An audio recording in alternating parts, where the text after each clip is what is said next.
Selamat siang, perkenalkan nama saya Nimade Devi Trayati dari kelas 11 Kimia 1.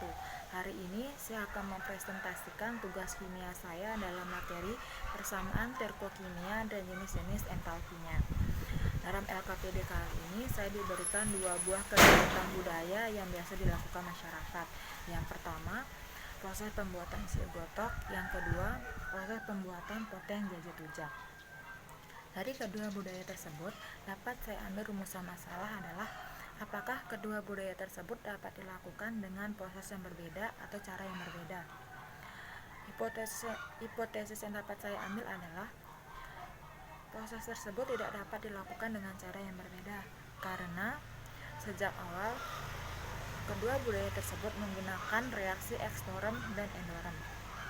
Untuk menguji apakah hipotesis saya benar atau salah setelah mengumpulkan data, datanya sebagai berikut. Pertanyaan pertama, kenapa proses pembuatan sigotok dilakukan dengan cara penguapan oleh sinar matahari? Menurut masyarakat, untuk menghasilkan kadar massa jenis cairan, kepekaan atau kekentalan yang tinggi sekitar 20-25 BE dan untuk mendapatkan hasil garam yang baik dengan kristal yang besar.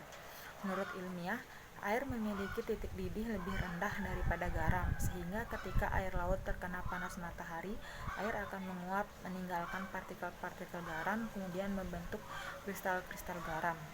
Yang pertanyaan kedua, berdasarkan buku atau literatur, adakah metode tradisional lain selain metode penguapan sinar matahari yang dapat dilakukan dalam membuat garam? Jika iya, apa nama metodenya dan bagaimana prosesnya?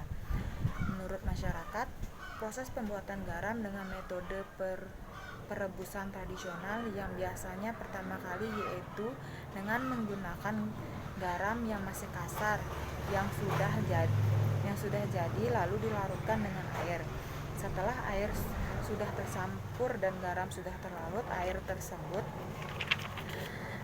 biasanya disaring agar air jernih. Setelah melalui proses penyaringan, air tersebut direbus dengan menggunakan bara api sekitar 4-5 jam bahkan lebih.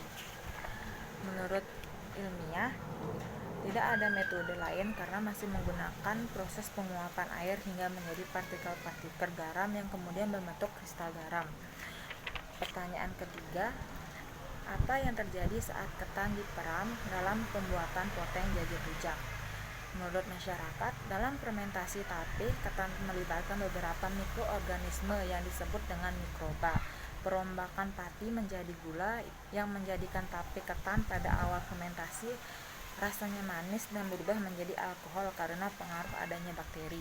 Sedangkan menurut ilmiah, pada proses fermentasi yang melibatkan mikroorganisme tertentu seperti Saccharomyces dalam keadaan anaerob akan mengubah gula menjadi senyawa etanol dan karbon dioksida. Pertanyaan keempat, bisakah membuat poteng tanpa diperam? Kenapa?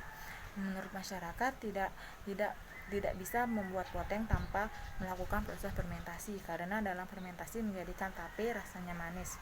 Sedangkan menurut ilmiah begitu juga sama. Karena dalam fermentasi menjadi tape adalah glukosa yang merupakan gula yang paling sederhana, melalui fermentasi akan menghasilkan etanol.